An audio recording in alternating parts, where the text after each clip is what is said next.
Hey, you drafted the guy when he said, I didn't want Shedeur Sanders. Andrew Berry drafted him. An owner has just outright said they didn't want a draft pick in the year that the kid was drafted. I don't know many times that's happened. How do you think that makes Shedeur Sanders feel? Now, fifth round picks are a lot of times throwaway picks, and this is coming from a fifth round pick. You're not always getting Tom Brady in the sixth round, George Kittle in the fifth round, Cam Chancellor in the fifth round. That's really weird because it makes it even harder to justify keeping him even if he plays well, because you're going to have to walk that back in such an incredible way. You've already come out and said you don't want this kid.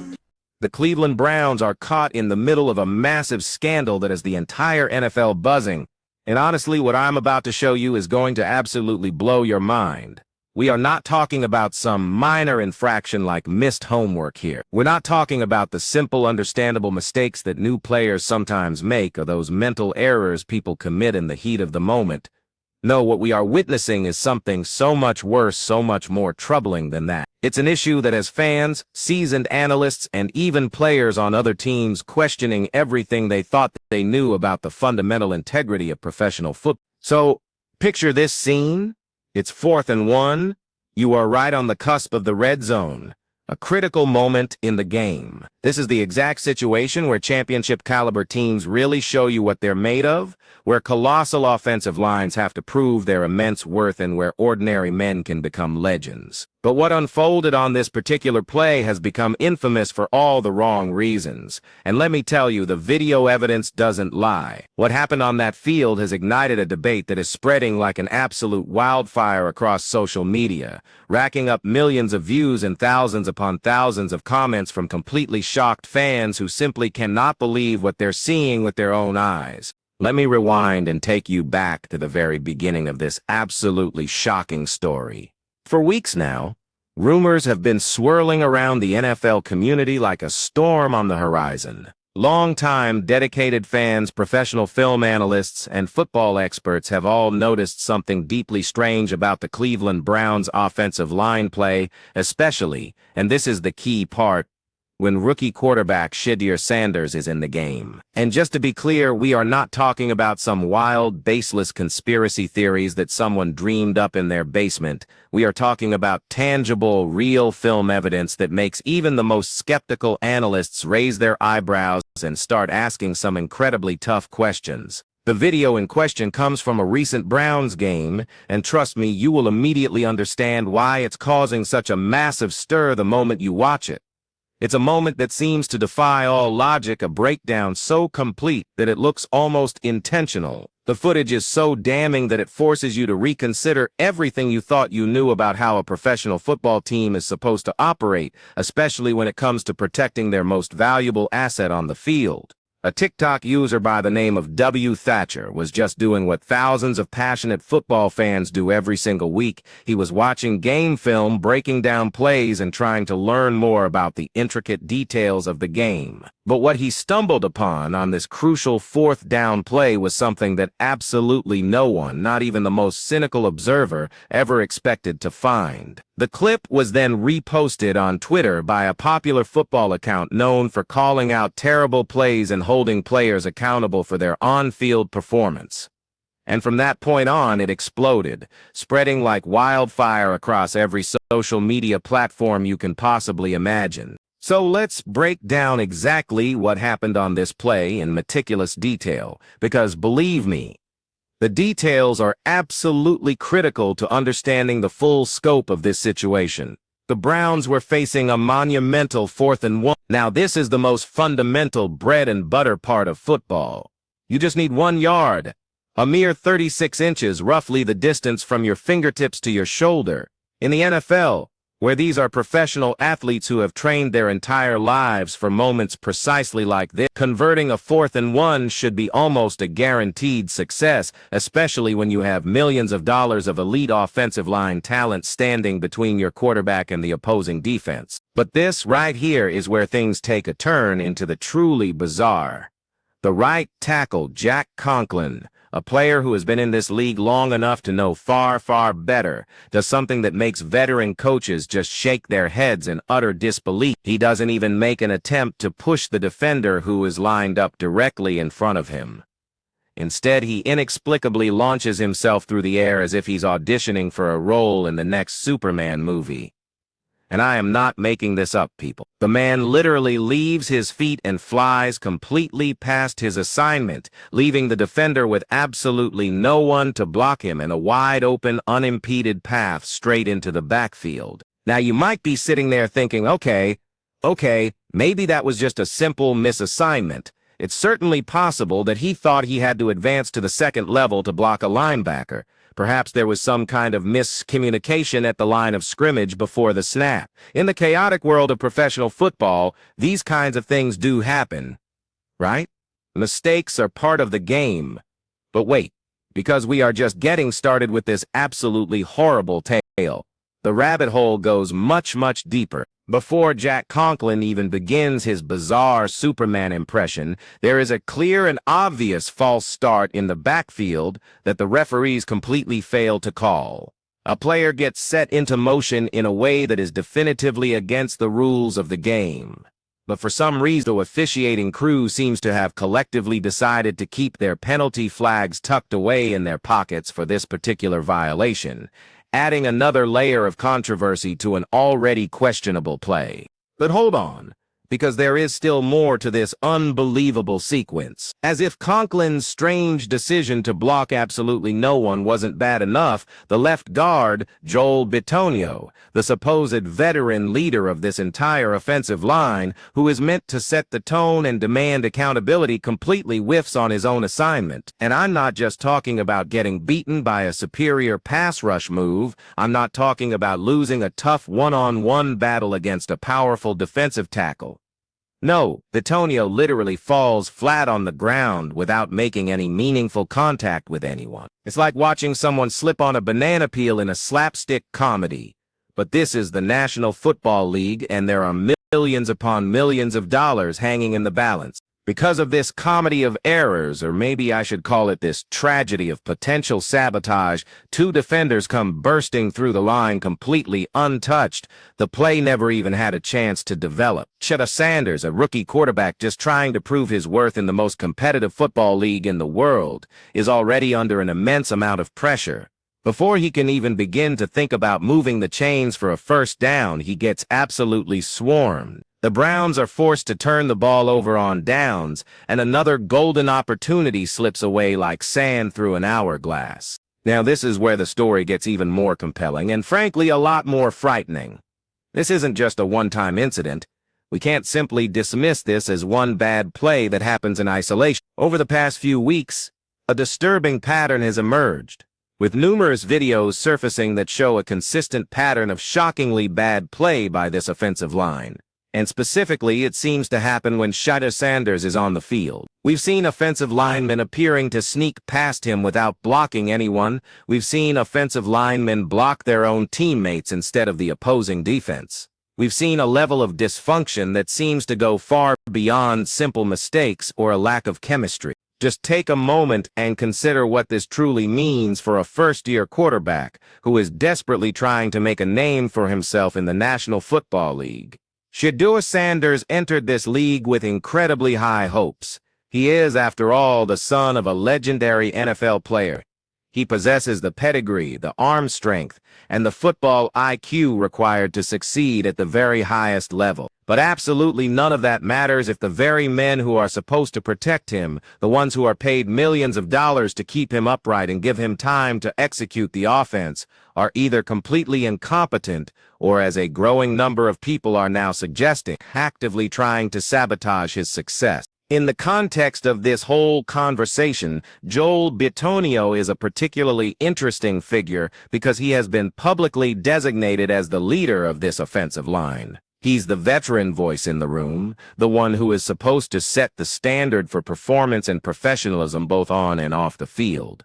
He's the one who has been making public statements and trying to control the narrative, acting as the de facto quarterback of the offensive line unit. But when you actually watch the film and see him literally falling to the ground without even attempting to block anyone, it raises a lot of serious questions about leadership, accountability, and what is really running on behind closed doors at the Browns facility. For the Cleveland Browns organization, the timing for all of this to be happening couldn't possibly be worse.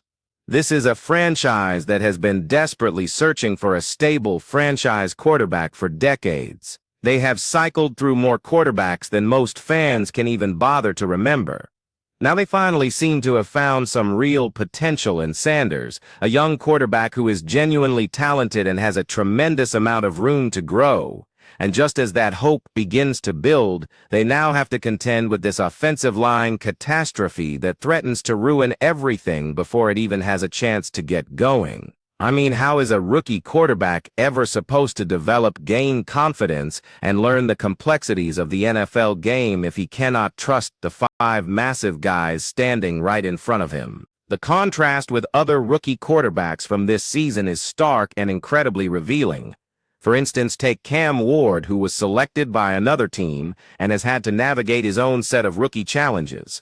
Ward recently spoke to the press about his own season, his relationship with Shedeur Sanders, and the universal challenges of being a first-year quarterback in the NFL, and his comments provide a fascinating window into the rookie experience and starkly highlight just how different and potentially toxic Sanders' situation in Cleveland might be. When asked about his rapport with his receivers and what areas needed improvement, Ward talked about typical rookie issues, film study, improving ball placement, and the normal growing pains that every single rookie quarterback goes through. You know, these are the kinds of problems you fully expect to timing issues with receivers, learning how to read complex NFL defenses, and simply adjusting to the blistering speed of the professional game. These are challenges that can absolutely be overcome with hard work, repetition, and dedication. But then when Ward was asked specifically about Shedeur Sanders and if he saw any parallels in how they've both navigated difficult times,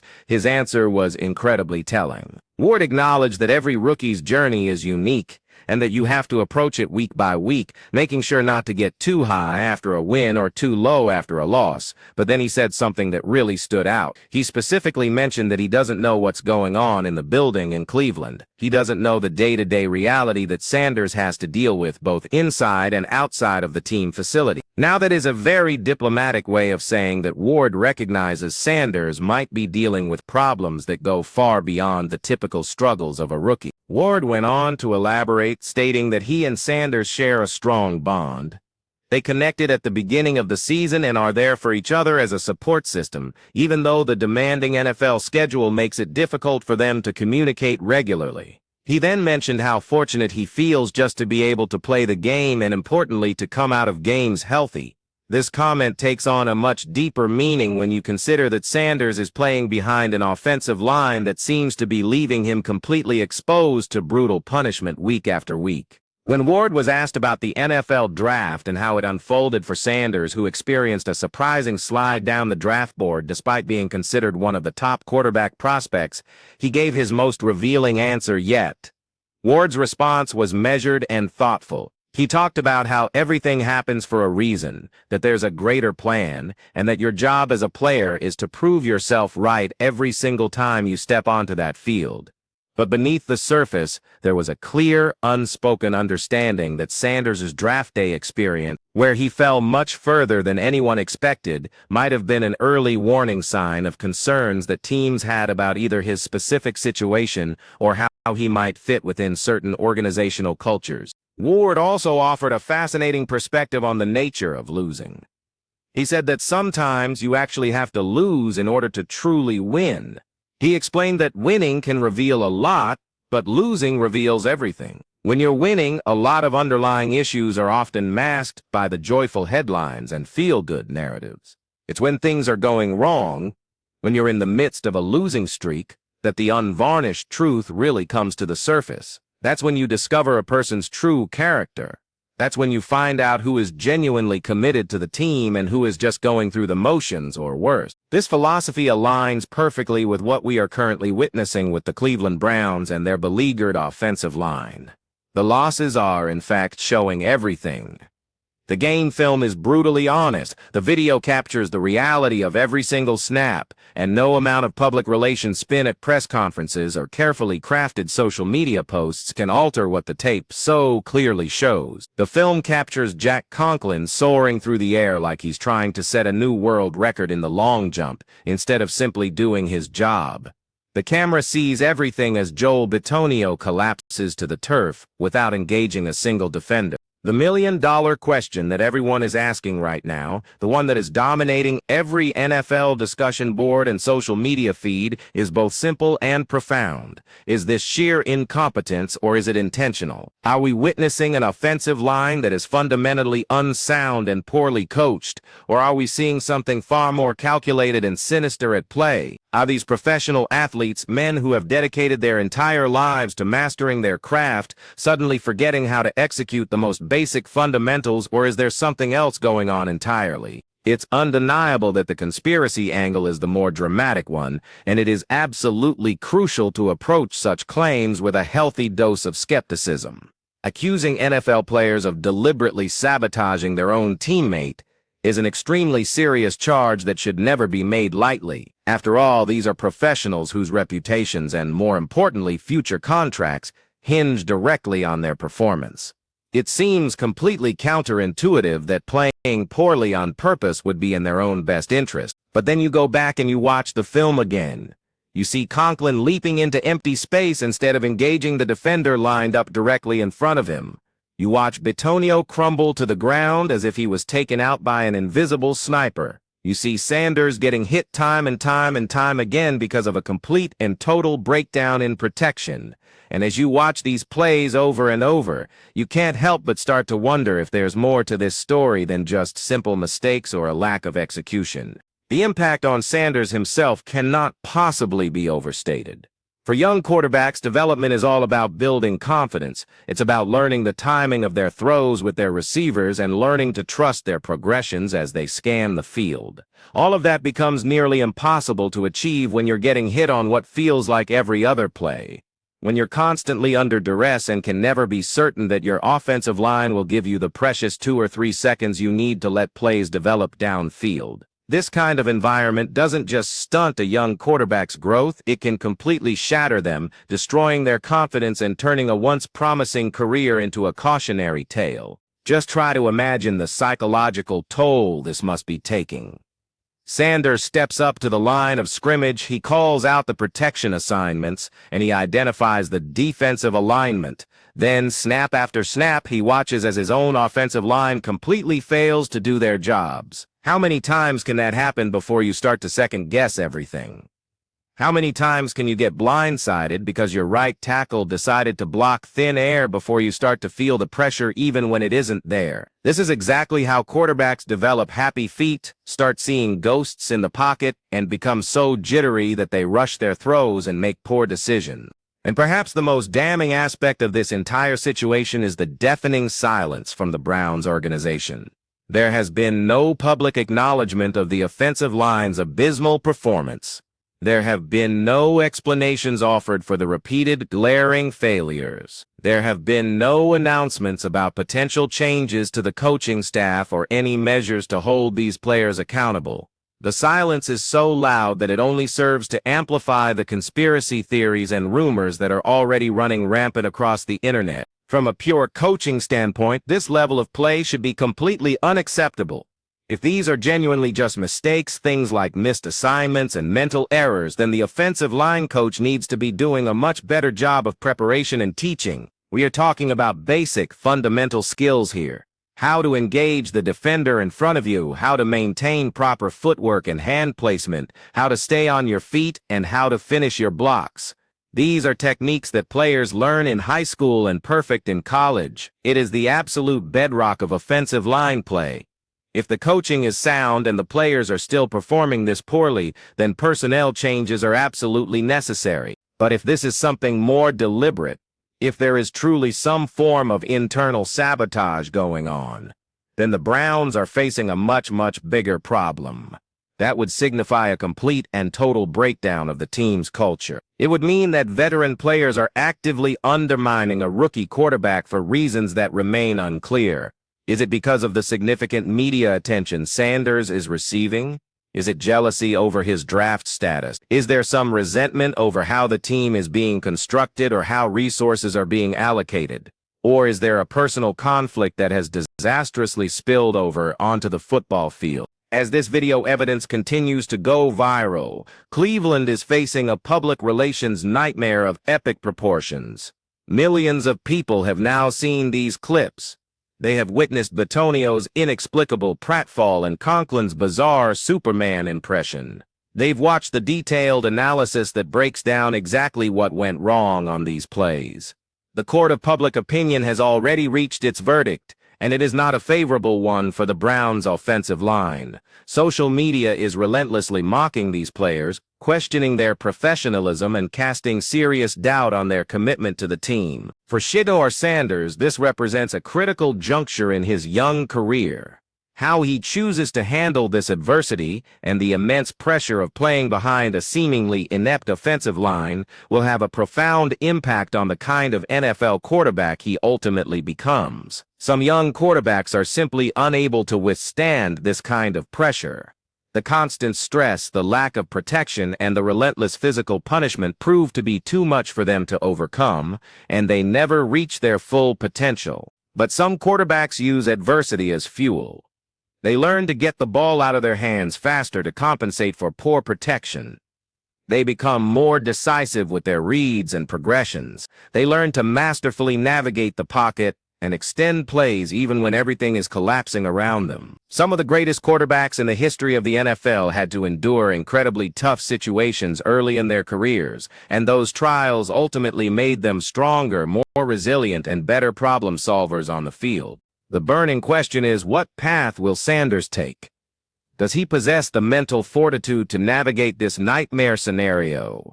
Can he maintain his confidence and continue to develop his craft even when it feels like the entire system around him is failing? Or will this experience leave permanent scars that prevent him from ever reaching his full, incredible potential? When I look at the big picture, this situation forces me to question the very nature of accountability in the NFL.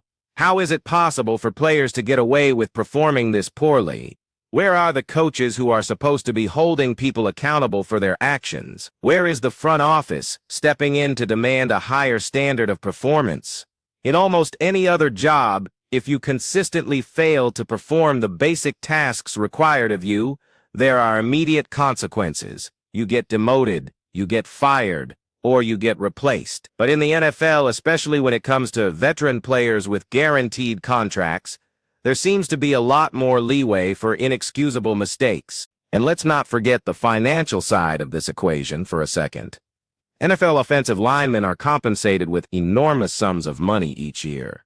Jack Conklin signed a contract extension with the Browns that made him one of the highest-paid right tackles in the entire league. Joel Bitonio has received multiple lucrative contract extensions throughout his career. These players are being paid like the absolute best in their profession, yet the product they are putting on the field looks more like something you would expect to see from a struggling college team or a preseason game filled with third-stringers. The fans of the Cleveland Browns, who have endured decades of disappointment and dysfunction, deserve so much better than this.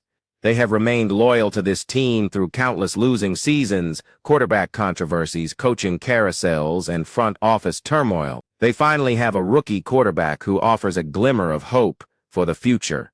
And now, they are forced to watch him get battered and bruised behind an offensive line that appears to be either completely inept or actively working to undermine his success.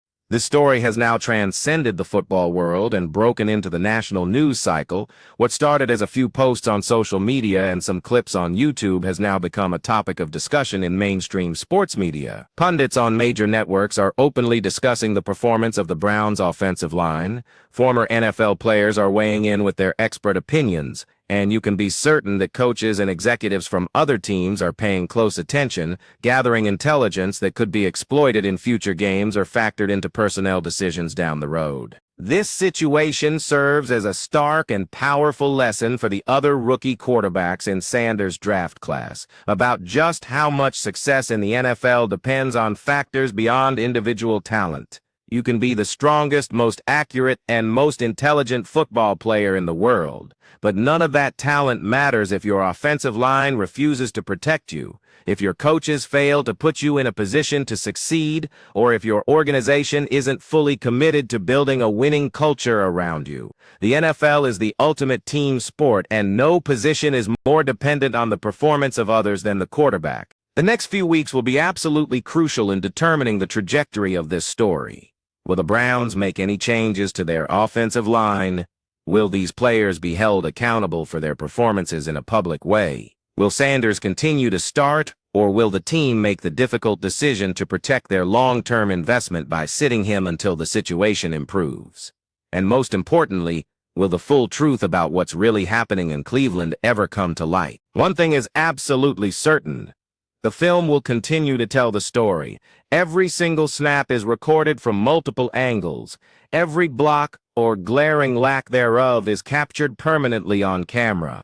Every time a Browns offensive lineman fails to do his job, the evidence will be there for the entire world to see. And as long as this disturbing pattern continues and Sanders is left exposed and vulnerable in the pocket, the questions and the controversy will only grow louder. This is a story that truly transcends football.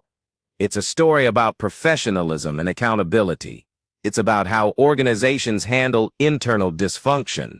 It's about whether veterans will step up to mentor and protect a young player, or simply leave him to fend for himself. It's about the blurry line between honest mistakes and what looks more and more like calculated sabotage. The Cleveland Browns are at a critical crossroads.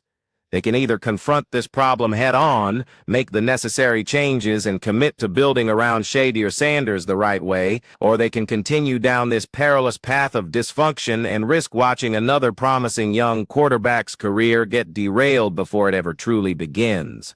The fans, the media, and the entire football world are rapidly running out of patience. The choice is theirs to make. This could very well go down as one of the most bizarre chapters in recent NFL history. The video of Jack Conklin's Superman dive and Joel Bitonio's inexplicable fall will live on forever on the internet. Permanent digital reminders of a team's offensive line seemingly forgetting their most basic responsibilities. We may never know for certain whether this is a case of gross incompetence or something far more sinister, but its impact on Shedeur Sanders' rookie season will be profound and potentially devastating. So there you have it, everyone. The strangest offensive line controversy we've seen in a very long time, all caught on film for the world to see, dissect, and judge. The Browns are in the midst of a full-blown crisis, whether they are willing to admit it publicly or not. Shedeur Sanders is trapped in the middle of a situation that no rookie quarterback should ever have to endure. As this saga continues to unfold, one thing is abundantly clear: there is something deeply, fundamentally wrong in Cleveland. And until that problem is identified and fixed, the Browns and their talented young quarterback will continue to face challenges that have absolutely nothing to do with talent or potential. Now it's your turn to weigh in on this incredibly heated debate. What do you think is really going on with the Browns' offensive line? Is this just a simple case of bad coaching and a lack of execution, or do you believe there's something more nefarious at play? Do you think Jack Conklin and Joel Bitonio are intentionally trying to sabotage Shedeur Sanders? Or are we all making a mountain out of a molehill from a few bad plays? Let me know your honest thoughts in the comments section below. I truly want to hear what you think about this absolute disaster of a situation. And if you found this in-depth breakdown of the Browns' offensive line disaster as shocking and compelling as I did putting it all together, do me a favor and smash that like button right now. This is a story that every single NFL fan needs to be aware of, because what is happening in Cleveland could have massive ripple effects across the entire league. The more people who see this video and understand what's going on, the more pressure there will be on the Browns organization to finally do something about it. Make sure you subscribe to the channel and ring that notification bell so you never miss another video. We are going to be following this story with a magnifying glass, and you can be absolutely sure that we will be right here to break it all down as new footage and information comes to light. You simply won't find this kind of content anywhere else. This is honest, unfiltered analysis that isn't afraid to ask the tough questions and expose the problems that everyone else seems content to ignore. Thanks for watching.